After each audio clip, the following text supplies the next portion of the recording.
All right, let's just dive right into this explainer. Today, we're unpacking a really fascinating text called The Great Delusion and the Eye of Horus. It's essentially a deep dive diagnosis of modern Western society. The author makes this bold argument that over the past half-century or so, we've quietly drifted into an era they're calling the Age of the Great Delusion. Now, the text makes it crystal clear that this isn't just some rhetorical exaggeration. It's framed as a really sober cultural diagnosis. To explain this, the author uses a fantastic core metaphor. Think about it like this. Imagine you're holding a compass, but the needle has been completely flipped around. A compass turned upside down doesn't point north, right? It points exactly in the opposite direction. And the text argues that our culture is currently holding this inverted compass. We're actively, yet completely unknowingly, working against our own foundational norms. And the craziest part? When you follow a flipped compass, you genuinely believe you're heading in the right direction, even as you march further and further away from your true north. So how does this actually play out in real life? Well, the text defines this as the inverted culture. Historically, the author points out, Western society was built on Greco-Judeo-Christian thinking. That foundation basically gave us a set of shared norms that generally pointed towards success, freedom, and happiness. It wasn't a perfect utopia by any means, but the overall direction was clear. But in this inverted culture we find ourselves in, those exact foundational norms, down to the little everyday nuances, are being ridiculed, questioned, and totally reversed. And because the values themselves are flipped, the life decisions we make based on them are also flipped. They produce the exact opposite of lasting satisfaction. You can see a really stark contrast playing out here. On one side, we have the historical outcomes of those foundational norms. A general trajectory towards success, freedom, and happiness. And on the flip side, we have the inverted reality, failure, captivity, and unhappiness. And the text stresses something absolutely crucial here. This shift isn't some kind of divine punishment or just bad luck. It is the strict, logical consequence of internalizing a reversed ideology. If you input inverted values, you are essentially mathematically guaranteed to get inverted life outcomes. It's just the simple, unavoidable logic of cause and effect, playing out on a massive societal scale. Now you might be thinking, how do you actually measure a shift this profound? Why not just use data or sociological charts or, policy documents to map this decline?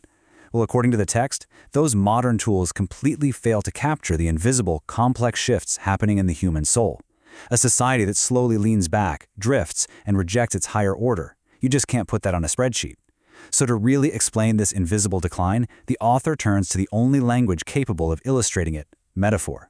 Specifically, the ancient Egyptian myth of Osiris, Seth, and Horus. Let's actually walk through this ancient narrative to see how it builds. It happens in 4 main mythical steps. First up, we've got the pharaoh Osiris, who rules over this deeply prosperous and peaceful land. But that peace makes him a bit complacent and numb. Second, boom, he's murdered by his enemy Seth, who then cuts his body into pieces and scatters them all over the kingdom. Third, Osiris's wife Isis searches the land, gathering those scattered pieces to preserve his memory. And finally, she gives birth to Horus, a falcon with incredibly sharp sight, who goes to war to avenge his father and restore order.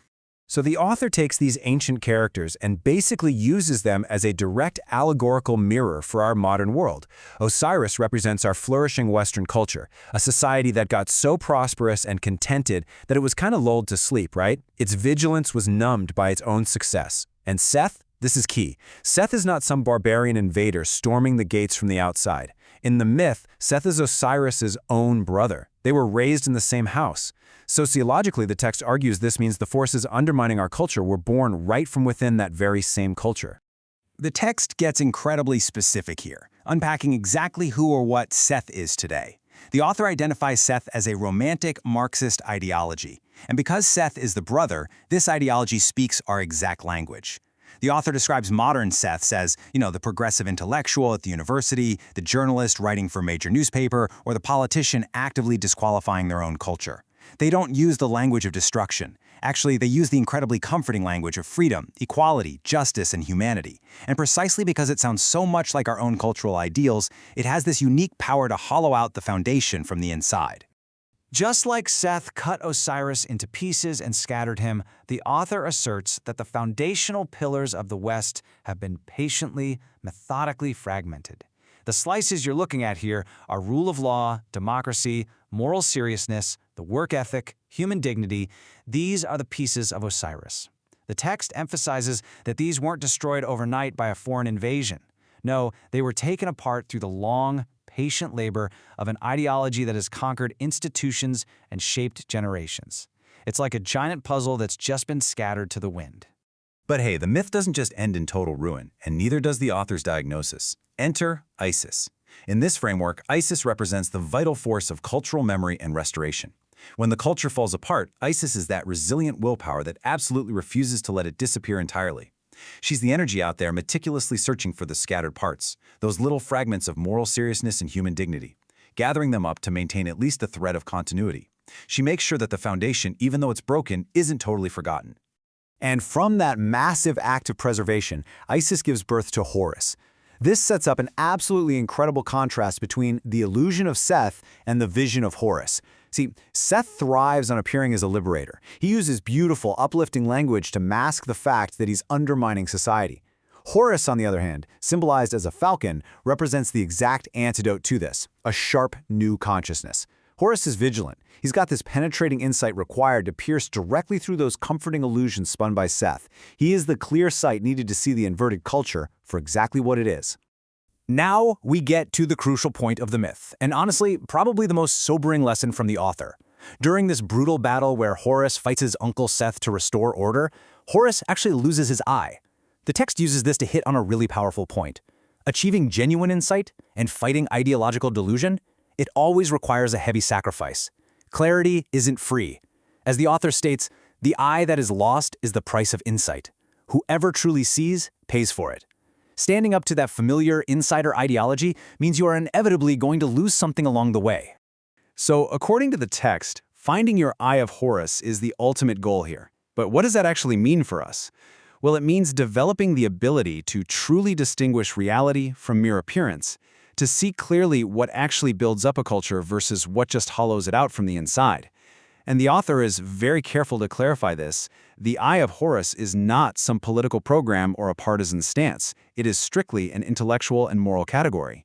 It requires the massive personal willingness to just take off those ideological lenses you might have been wearing for years and look at reality exactly as it is. Because look, diagnosing our society as living in an age of delusion isn't just about wallowing in nostalgia or longing for some idealized past. It's meant to be a roadmap for societal recovery. First, you have to recognize the ideology for what it is. Only then can you actually question the delusion it's created. And only after waking up from that delusion can you begin the hard, sacrificial work of repairing the culture. As the text rightly points out, if you don't know what's wrong, you literally cannot fix it. And that brings us to a really compelling conclusion. We live in an era of complex delusion, where our societal compass has been turned completely upside down by forces operating right inside our own house. But the text reminds us that eras end. Cultures can be restored. The author leaves us with this final super provocative thought to chew on. The Eye of Horus isn't permanently lost. It simply hasn't been found yet by enough people who are truly willing to see. The tool for our restoration is out there waiting. The question is, are we willing to pay the price of insight to pick it up?